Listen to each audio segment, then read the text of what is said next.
أشرقت نفسي بنور من فؤادي حينما رددت يا رب العباد وانتشت روحي وصار الدمع. الحمد لله نحمده ونستعينه ونستغفره ونؤمن به ونتوكل عليه ونعوذ بالله من شرور أنفسنا ومن سيئات أعمالنا من يهده الله فلا مضل له ومن يضلله فلا هادي له ونشهد أن لا إله إلا الله وحده لا شريك له ونشهد أن سيدنا وسندنا ونبينا وحبيبنا ومولانا محمدا عبده ورسوله. أما بعد فقد قال الله تبارك وتعالى في كلامه المجيد والفرقان الحميد بعد أعوذ بالله من الشيطان الرجيم بسم الله الرحمن الرحيم وأن هذا صراطي مستقيما فاتبعوه ولا تتبعوا السبل فتفرق بكم عن سبيله ذلكم وصاكم به لعلكم تتقون. وقال تعالى في موضع آخر اليوم أكملت لكم دينكم وأتممت عليكم نعمتي ورضيت لكم الإسلام دينا. وقال تعالى في موضع آخر ومن يبتغي غير الإسلام دينا فلن يقبل منه. وقال النبي صلى الله عليه وسلم من أحدث في أمرنا هذا ما ليس منه فهو رد أو كما قال صلى الله عليه وسلم. محترم حضرات، دینی بھائیوں، بزرگوں اور دوستوں، اللہ رب ذوالجلال کے ویسے تو بے شمار انعامات اپنے بندوں پر ہوئے ہیں، ہو رہے ہیں اور ہوتے آ رہے ہیں۔ دنیا کی ہر چیز اللہ رب ذوالجلال کے حکم کے ماتحت ہے۔ انسان کا صحیح سالم ہونا، انسان کی سانسوں کا چلنا، انسان کی آنکھوں میں قدرت کا ہونا، انسان کے ہاتھوں میں پکڑنے کی طاقت کا ہونا، پیروں میں چلنے کی قدرت کا ہونا، ساری چیزیں اللہ رب ذوالجلال کے حکم کی محتاج ہیں۔ اور جو انسان کی سانس رک جاتی ہے، آنکھیں بند ہو جاتی ہیں، ہاتھ پیر لڑ کھڑا جاتے ہیں، یہ بھی اللہ رب ذوالجلال کے حکم کے تابع ہے۔ کسی انسان کی اس وقت تک موت نہیں ہوتی جب تک کہ اللہ رب ذوالجلال کا حکم نہ ہو۔ یوں سمجھے کہ دنیا کا ذرہ ذرہ بارش ہو رہی ہے، بارش کے قطرے بھی اللہ سے اجازت مانگ کر کے نیچے اترتے ہیں۔ ایک تو حکم ہے اللہ رب ذوالجلال کا، دوسرا یہ ہمارے لیے نعمت ہے۔ تو ہر چیز اللہ رب ذوالجلال کے حکم کے محتاج بھی ہے، اپنے بندوں پر نعمت اور رحمت بھی ہے۔ انہی چیزوں میں یہ دن و رات کا تبدیل ہونا ہے۔ دیکھیں آج محرم الحرام کی دوسری تاریخ ہے، اگر اسے اسلامی کلچر اور اسلامی معلومات کے اعتبار سے اس کو پرکھا جائے تو یہ اسلامی سالوں میں کا سب سے پہلا مہینہ ہے، لیکن افسوس ہے مجھے اور آپ کو اس کی اہمیت کا اندازہ نہیں ہے۔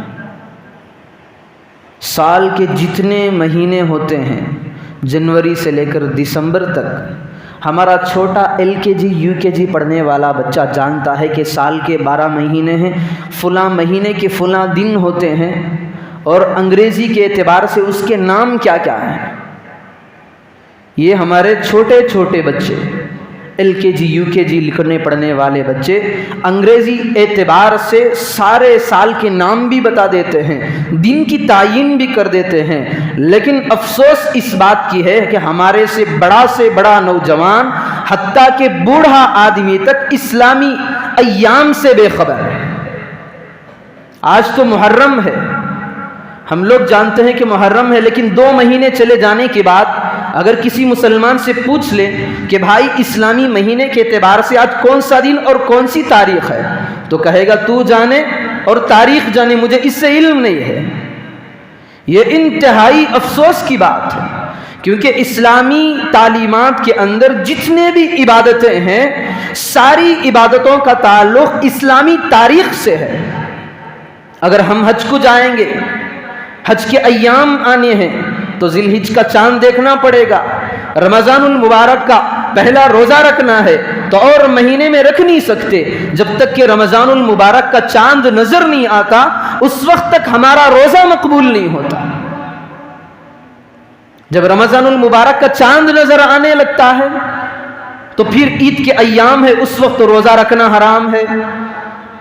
تو ساری عبادت کے بہت سارے اجزاء اسلامی تاریخ سے وابستہ ہیں، لیکن افسوس تو یہ ہے کہ بہت بڑے دیندار تک اسلامی تاریخ، اسلامی مہینے، اسلامی ایام اور دنوں سے انتہائی غفلت کا مظاہرہ کرتے ہیں۔ تو میں بتا رہا تھا کہ آج اسلامی سال کا سب سے پہلا مہینہ محرم الحرام ہے۔ اس مہینے کو اللہ رب ذوالجلال نے یہ نام بخشا ہے محرم الحرام۔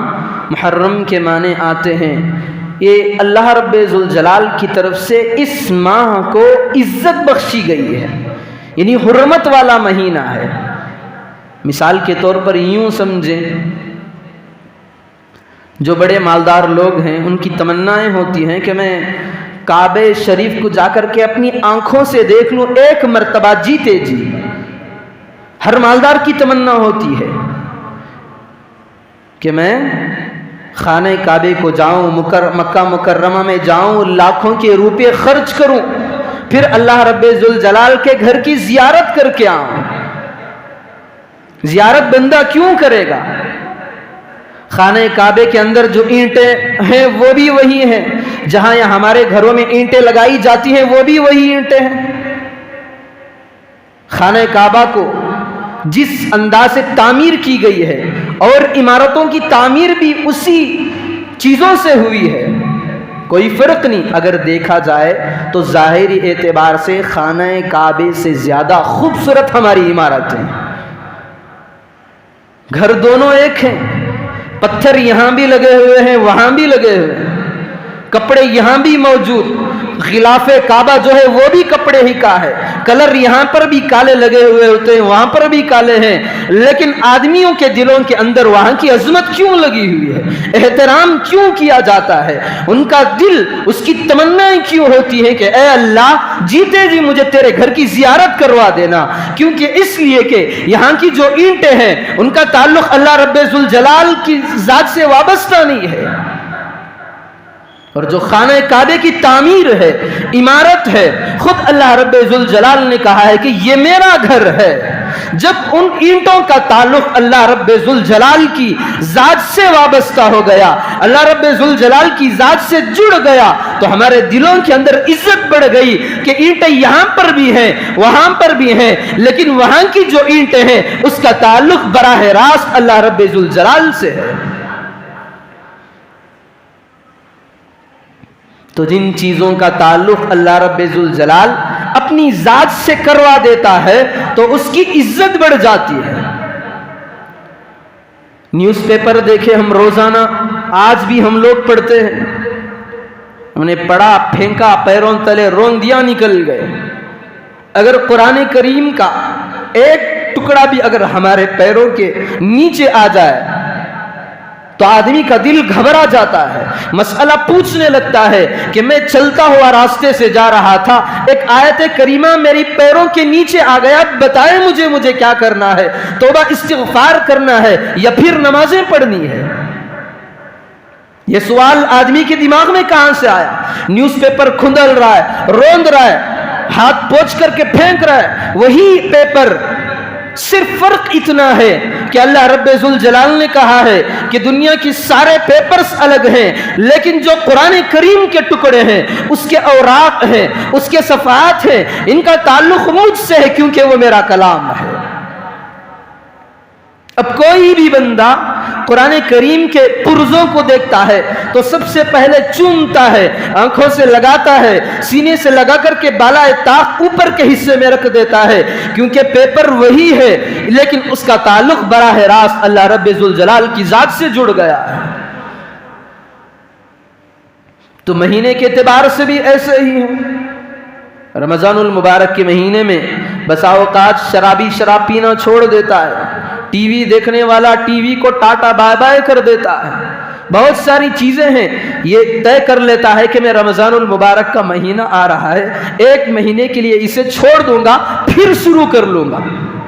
کم از کم اتنی تو رمضان کی قدر بندے کے دل میں آتی ہے شرابی کے، کہ شراب میں رمضان میں چھوڑ دوں گا، بقیہ ایام میں پیوں گا، لیکن شراب جو رمضان میں چھوڑ رہا ہے، کیوں چھوڑ رہا ہے؟ کیونکہ رمضان کا تعلق براہ راست اللہ رب ذوالجلال کی ذات سے ہے۔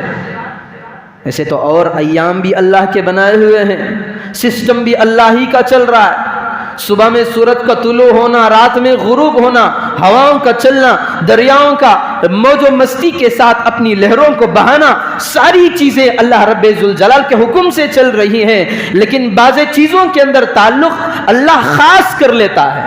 جیسے احادیث شریف کے اندر آتا ہے شعبان و شہری و رمضان و شہر اللہ، اللہ کے پیارے حبیب صلی اللہ علیہ وسلم نے فرمایا شعبان کا مہینہ میرا ہے، یعنی میں کثرت سے عبادت میں لگا دیتا ہوں، اور رمضان رب ذوالجلال کا مہینہ ہے کیونکہ وہاں پر روزوں کا ثواب بھی اللہ رب ذوالجلال دیتا ہے۔ ٹھیک اسی طرح اللہ رب ذوالجلال نے جو ماہ محرم الحرام کا یہ جو مہینہ چل رہا ہے، اسے اپنی طاعت کے لیے خاص کر لیا ہے۔ خاص کیوں ہے؟ اس کے اندر عاشوراء کے ایام آ رہے ہیں، انشاءاللہ اس عنوان پر اگلے جمعے کے اندر بات ہوگی۔ محرم کے اندر بہت ساری چیزیں ہیں، فضائل اعتبار سے بھی ہیں، تو یہ اللہ رب ذوالجلال نے رمضان کے بعد، اور احادیث میں یہ بھی بات آتی ہے افضل الصیام بعد صیام شہر رمضان شہر اللہ المحرم، اگر رمضان کے بعد کسی روزوں کے اندر بڑھوتری ہے، فضیلت اور بزرگی ہے تو محرم کے روزوں کے اندر ہے۔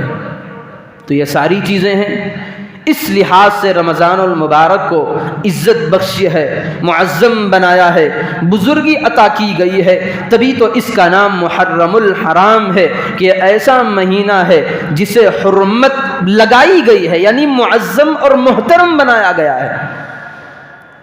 لوگوں کے دماغ کے اندر یہ بات بھی پکتی ہے کہ محرم الحرام شہادت حسین کی وجہ سے ہے، حضرت حسین رضی اللہ عنہ کو 10 محرم الحرام میں شہید کر دیا گیا تھا، تو یوم شہادت حضرت حسین کی محرم الحرام میں ہوئی ہے، تو محرم کا مہینہ برکت والا مہینہ ہوا ہے حضرت حسین کے نام سے، یہ بالکل غلط ہے۔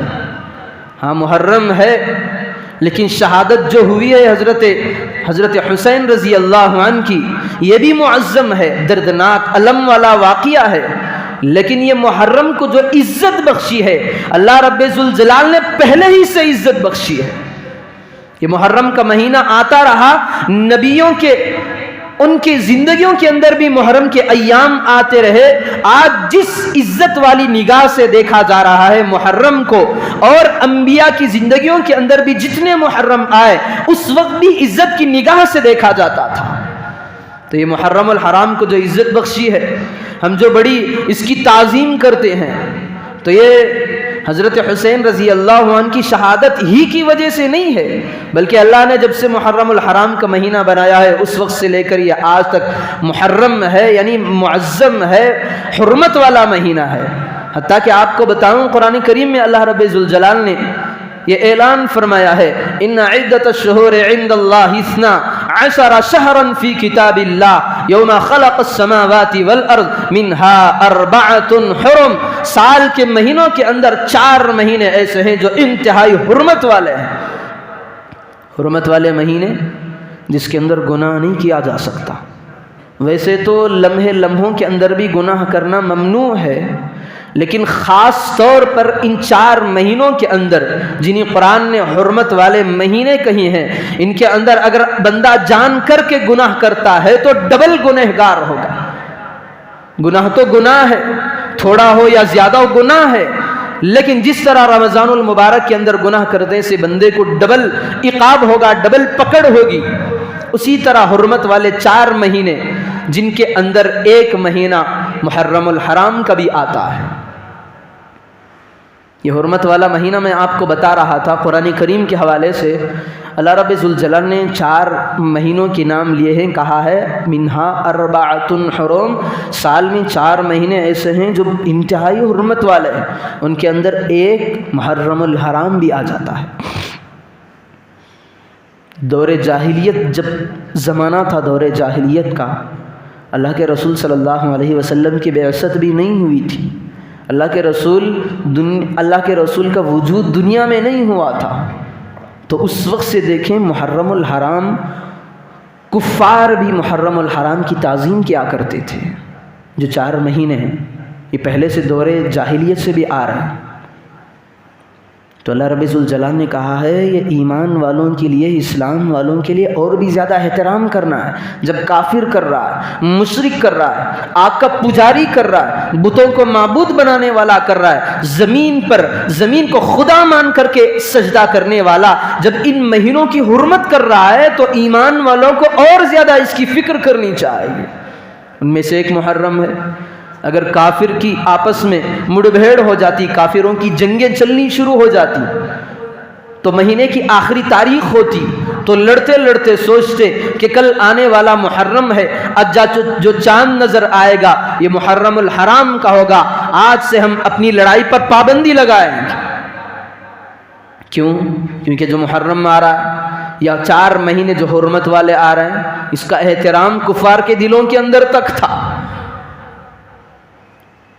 ذرا سوچیں، آج سے 1400 سال پہلے ان 4 مہینوں کا احترام کفار کرتے آ رہے ہیں، اور ہمیں کتنا کرنا چاہیے تھا۔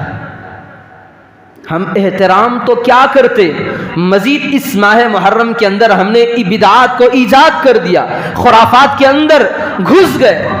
اللہ رب ذوالجلال فرماتا ہے یا ایھا الذین آمنوا ادخلوا فی السلم کافہ، تمام ایام یا تمام مہینے اٹھا لیں سال بھر کے اندر، ایمان رکھنے والا، مسلمان کہلانے والا آپ کو گنوا دے گا کہ محرم الحرام یہ کام نہیں کرنے ہیں، محرم الحرام کے اندر یہ کام نہیں کرنے ہیں۔ ایمان والا بول رہا ہے، اسلام جس کے دل کے اندر ہے وہ کہہ رہا ہے کہ محرم الحرام میں اس طرح کا کام نہیں کریں گے، شادیاں کی نہیں جاتی، کیوں؟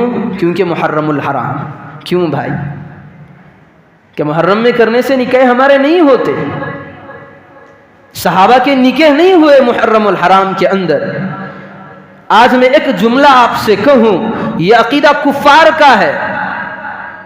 محرم الحرام اللہ رب ذوالجلال نے کھلے طور پر جب کہہ دیا کہ حرمت والا ہے، اسے اللہ کی نظر میں ایک اس کی حیثیت ہے، معزز ہے، محترم ہے۔ ہم ایک تو سمجھ رہے ہیں کہ محرم کا مہینہ بڑا عزت والا ہے، تو ہمارا نکاح کیوں محرم میں اندر نہیں ہوتا؟ اب ذرا بتائیں، تو ہم بظاہر یہ سمجھ رہے ہیں کہ محرم عزت والا ہے، لیکن ہمارے اعمال سے یہ معلوم ہوتا ہے کہ ہم محرم کو منحوس سمجھ رہے ہیں، نکاح نہیں کرنا چاہ رہے۔ یہ کون سی بلا ہے؟ گھر کی شفٹنگ کا مسئلہ آ گیا تو لوگ کہتے ہیں کہ حضرت محرم کا مہینہ آ گیا ہے، یہ محرم کا مہینہ ٹل جائے پھر ہم گھر کی شفٹنگ کریں گے۔ ابھی مجھے 3 دن پہلے ایک صاحب کا فون آیا تھا، چونکہ وہ تو مسائل کو جاننے والے تھے، انہوں نے صاف صاف بتا دیا کہ میرا گھر خالی ہونے والا تھا، مجھے رشتہ داروں نے بتایا کہ محرم کے اندر گھر کی شفٹنگ بھی منع ہے۔ دیکھیں انسان کو چھوڑے مسلمان کتنی حد تک گر رہا ہے۔ جہالت کے دور آج سے 1400 سال پہلے تھے، لیکن مسلمان ابھی بھی جاہل ہیں۔ صرف اللہ کے اقرار کر لینا، رسول کا اقرار کر لینا اسلام اس کا نام نہیں ہے، مسلمان یہ نہیں ہے۔ اللہ رب ذوالجلال نے کہا ہے الیوم اکملت لکم دینکم واتممت علیکم نعمتی ورضیت لکم الاسلام دینا۔ میں نے اسلام کا ایک ڈھانچہ بنا دیا ہے، مکمل قوانین بنا دیے ہیں۔ اگر کوئی بندہ اس قانون کے تحت اپنے آپ کو چلاتا ہے، اس طریقے کے مطابق اس کی زندگی گزر رہی ہے اور وہ اپنے آپ کو چلا رہا ہے، تبھی تو یہ مسلمان ہے۔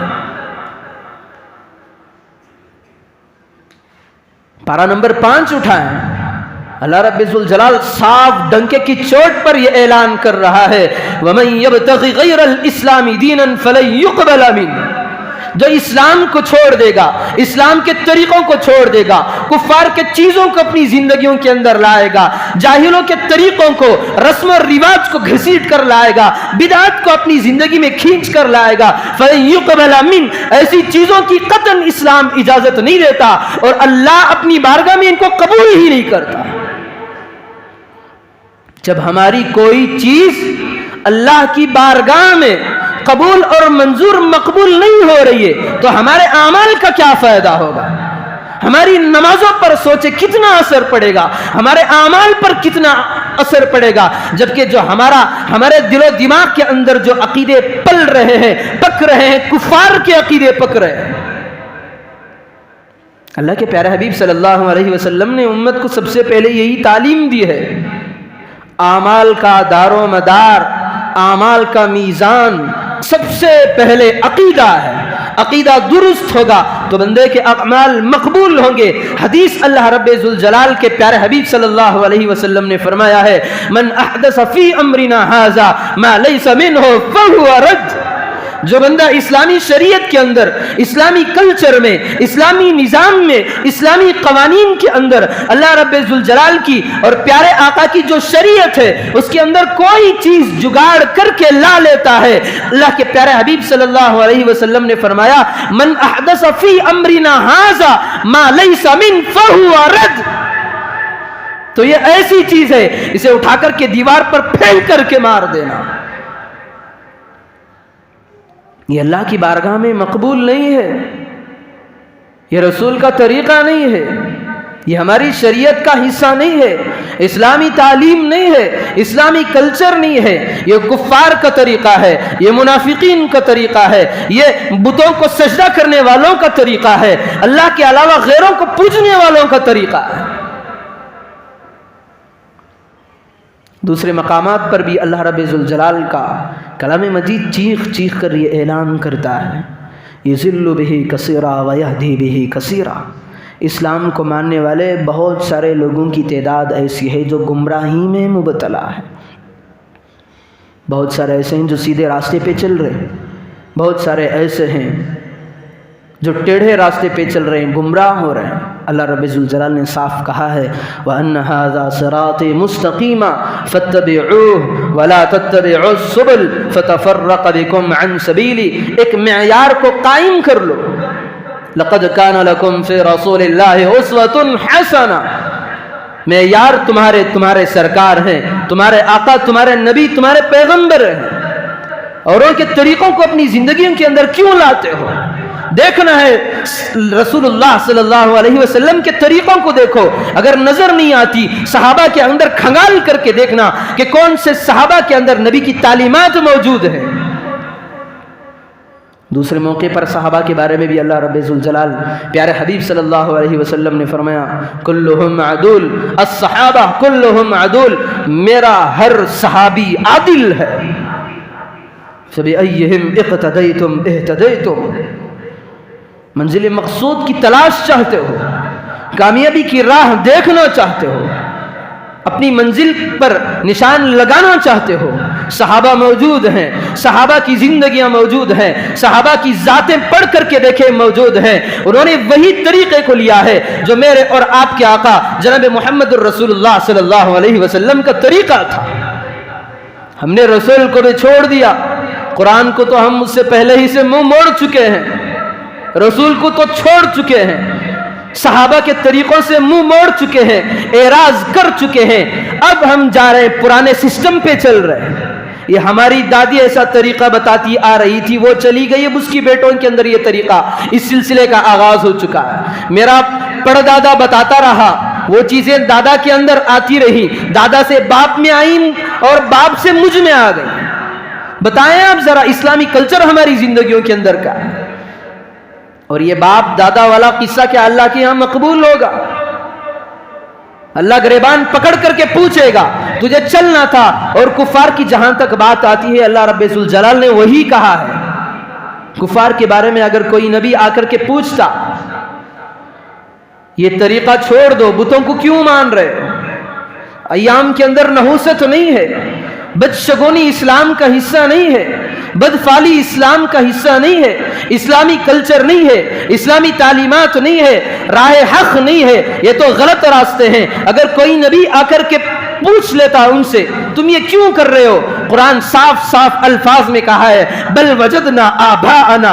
کفاروں کا یہ جملہ تھا، ہم آپ کی بات نہیں مانتے، تم نبی ہو ہم نہیں مانتے، تمہاری بات سیدھی ہے ہم نہیں مانتے. ہم جو اپنے باپ داداؤں کے کلچر کو آج تک جو فالو کرتے آ رہے ہیں، اور جب تک ہماری جانیں ہمارے جسموں کے ساتھ جڑی رہیں گی اس وقت تک ہم اپنے باپ داداؤں کے ایمان پر چلتے رہیں گے، ان کی زندگیوں کو اپنی زندگی کے اندر ملاتے چلے جائیں گے.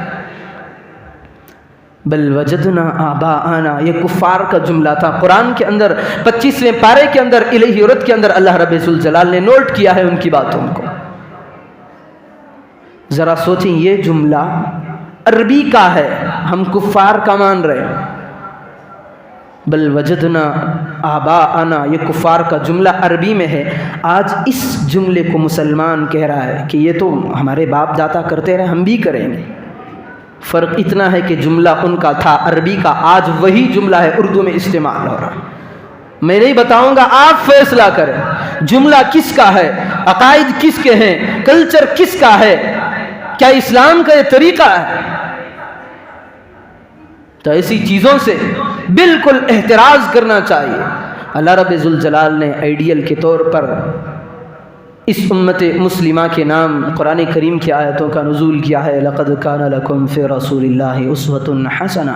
محرم الحرام کے اندر میرے پیارے حبیب کا جیسی زندگی ان کی تھی، جیسے ایام ان کے گزر رہے تھے، اس ایام کو اپنی زندگی میں لاؤ. تم نے بیہودہ طریقوں کو استعمال کیا ہے، غیروں کے طریقوں کو اپنی زندگیوں کے اندر لایا ہے. یہ کامیابی کا راستہ نہیں ہے، چونکہ عقائد پر مار جب پڑ جاتی ہے تو اعمال پر ضربیں لگتی ہیں اللہ رب ذوالجلال کی طرف. تو میں یہ بتا رہا تھا کہ ایام کے اندر نحوستوں کو نکالنا مسلمان بھی کتنا بڑا عجیب ہے. محرم کو تو سمجھتا ہے کہ محرم کا مہینہ ہے، لیکن اسے دوسرے راستے سے منحوس بھی سمجھتا ہے. ابھی میں نے بتایا کہ ہم سمجھتے ہیں کہ بابرکت مہینہ ہے محرم الحرام کا، لیکن شادی کیوں نہیں کرتے؟ اگر حرمت والا مہینہ ہوتا تو لڑ کر مر کر کے محرم میں نکاح کرنے چاہیے تھی. رخصتی ماہ محرم کے اندر ہو جائے گھروں کے اندر تو دماغوں کے اندر یہ پکنے لگتا ہے کہ طلاق ہونا یقینی ہے، کیونکہ محرم کے مہینے میں رخصتی، خلا لازمی ہے. یہ ہم نے کیسے سوچ لیا؟ تو ہم کہاں مان رہے ہیں کہ محرم الحرام کا مہینہ معظم ہے، محترم ہے؟ کہاں مان رہے ہیں؟ ہم تو اسے منحوس مان رہے ہیں. اور اللہ کے پیارے حبیب صلی اللہ علیہ وسلم نے فرمایا لا يقبل اللہ لصاحب بدع صوما ولا صلاۃ ولا زکاۃ.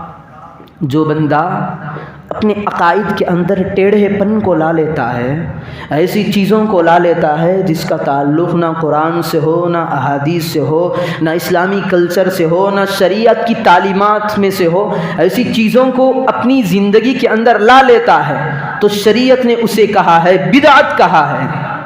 پھر بدعت کے بارے میں اللہ کے رسول سے پوچھے، اے اللہ کے نبی ذرا بتا دینا کہ بدعت کو لے کر کے جو بندہ اپنی زندگی گزار دیتا ہے تو اللہ کی بارگاہ میں اس کے اعمال کا مقام و مرتبہ کیسا ہے؟ تو اللہ کے پیارے حبیب صلی اللہ علیہ وسلم نے صاف طور پر یہ کہہ دیا، لا يقبل اللہ لصاحب بدعہ صوما ولا صلاۃ ولا صرفا ولا نفلا۔ بدعتی کی نہ نماز قبول ہوتی ہے، نہ اس کے روزے مقبول، نہ اس کے صدقہ و خیرات مقبول، نہ اس کے فرائض مقبول، نہ اس کے نوافل مقبول۔ کیوں؟ کیونکہ عقیدے کے اندر بگاڑ آ چکی ہے۔ جب عقیدہ صحیح بنتا ہے تو اعمال اس کے مؤثر ہوتے ہیں، اللہ رب ذوالجلال کی نظر کے اندر مقبول و منظور بھی ہوتے ہیں۔ جب عقیدہ بگڑ جاتا ہے، عقیدے کے اندر فساد آ جاتا ہے تو یقیناً اعمال کے اندر کوتاہی ضرور ہوتی ہے، اعمال کے اندر بھی فساد ضرور آئے گا۔ پھر نتیجہ کیا ہوگا؟ دھاڑے مار مار کر کے روئیں، عقیدہ خراب ہماری دعائیں نامقبول، عقیدہ خراب ہماری نمازیں نامقبول، عقیدہ خراب ہمارے روزوں کے اندر فساد اور بگاڑ کا آنا یقینی اور ضروری ہے۔ تو سب سے پہلے اللہ رب ذوالجلال اور پیارے آقا جناب محمد رسول اللہ صلی اللہ علیہ وسلم نے جب اللہ کے رسول صلی اللہ علیہ وسلم کو، اللہ کے نبی کو اللہ رب ذوالجلال نے یہ حکم دیا کہ جاؤ آپ جا کر کے امت کے اندر توحید کی دعوت دیں۔ سب سے پہلی چیز جو میرے اور آپ کے آقا نے نبوت کے بعد دی ہے یہ توحید ہے۔ توحید کا مطلب صرف اللہ رب ذوالجلال کی وحدانیت کا اقرار کرنا یہ نہیں ہے، بلکہ عقائد کو درست رکھنا یہ توحید کا مطلب ہے۔ اللہ رب ذوالجلال کو ایک ماننا یہ تو ہے ہی، کیونکہ جب تک اللہ رب ذوالجلال کی ذات کو ایک نہیں مانتا، وحدت الوجود نہیں مانتا، تو صاف اعلان کریں گے یہ مسلمان ہے ہی نہیں، یہ تو کافر ہے، یہ تو مشرک ہے۔ اللہ رب ذوالجلال کی ذات کو ایک ماننا ضروری ہے مسلمان ہونے کے لیے، ایمان والا ہونے کے لیے۔ مشرک کو مشرک کیوں کہتے ہیں؟ مشرک 360 جو بت رکھتا تھا ان کی عبادتیں کرتا ہے، ان کو ماننے کے ساتھ ساتھ وہ اللہ کی ذات کو بھی مانتا ہے، تبھی تو شریعت نے اسے مشرک کہا ہے۔ بتوں کو پوجا کرتا ہے، جو بندے دیکھیں غیر میں بھی ہیں ایسے، بتوں کی پوجا کرتے ہیں، درختوں کی پوجا کرتے ہیں، احجار کو معبود مان لیتے ہیں، لیکن کہتے ہیں انگلی اٹھا کر کے یہ بھی اللہ ہے، تو اسی کا نام تو مشرک ہے۔ مشرک کا معنی اور کو بھی ماننا، اللہ کی ذات کو بھی ماننا، اس کا نام مشرک ہے۔ اگر اللہ کی ذات کا ہی انکار کر دے تو مشرک نہیں بلکہ وہ کافر ہو گیا، یعنی انکار کرنے والا۔ صریح الفاظ کے اندر جو بندہ اللہ رب ذوالجلال کی ذات کو وحدت الوجود نہیں مانتا وہ صریح الفاظ میں کافر ہے، مسلمانوں کے اسلام کے دائرے میں اس کا نام نہیں آ سکتا۔ تو اب ذرا یہ بتائیں، توحید اگر اللہ رب ذوالجلال کو اکیلا مان بھی لے لیکن عقائد کے اندر بگاڑ ہیں، تب بھی اس کا اسلام اور اس کا ایمان ناقص اور نامقبول اور مردود ہے۔ تو جیسے ہی ہر سال محرم الحرام کا مہینہ آتا ہے، آٹومیٹک ہمارے دماغوں کے اندر کچھ چیزیں پل رہی ہوتی ہیں۔ یہ غیر دینداروں کے اندر بھی یہ رسم و رواج چلے آ رہے ہیں، دین سے نسبت رکھنے والوں کے یہاں بھی یہ چیزیں پل رہی ہیں، پک رہی ہیں کہ فلاں مہینہ آ گیا تو پھر ہم نکاح نہیں کریں گے، محرم آ گیا تو گھر کی شفٹنگ نہیں ہوگی۔ یہ کون سی بلا ہے؟ شریعت کے اندر اس کی قطعاً اجازت ہی نہیں ہے۔ تو سب سے پہلے جو ہمارے اعمال کی مقبولیت کا راز ہے وہ ہمارے عقائد پر ڈیپینڈ کرتی ہے۔ عقیدہ صحیح ہو تو اعمال مقبول، عقیدہ غلط ہو تو اعمال مردود ہوں گے۔ تو بدشگونی لینا، کسی ماہ کو نحوست کی نگاہ سے دیکھنا، منحوس سمجھنا، یہ اسلامی کلچر نہیں ہے۔ سب سے پہلے اپنے دماغوں کو پاک و صاف کر لیں، یہ تہیہ کر لیں، طے کر لیں، مجھے جو بھی قدم اٹھانا ہے ہر کام میں دیکھوں گا تو رسول اللہ صلی اللہ علیہ وسلم کی ذات اقدس کو دیکھوں گا، اور آپ صلی اللہ علیہ وسلم کے جو شاگرد گزرے ہیں صحابہ کی شکل کے اندر میں ان کے طریقوں کو دیکھوں گا، پھر میں اپنی زندگی کو ان کے طرز پہ چلاؤں گا۔ اس وقت ہمارے اعمال مقبول ہوں گے۔ اللہ رب ذوالجلال سے دعا فرمائیں کہ اللہ رب ذوالجلال ہماری زندگیوں کے اندر جتنے بدعات و خرافات ہیں، اللہ رب ذوالجلال ہم تمام کو، ساری امت مسلمہ کو ان سے دور رکھیں اور ہماری بھرپور حفاظت فرمائیں، سنی ہوئی باتوں پر عمل کی توفیق عطا فرمائیں۔ آمین و آخر دعوانا ان الحمد للہ رب العالمین۔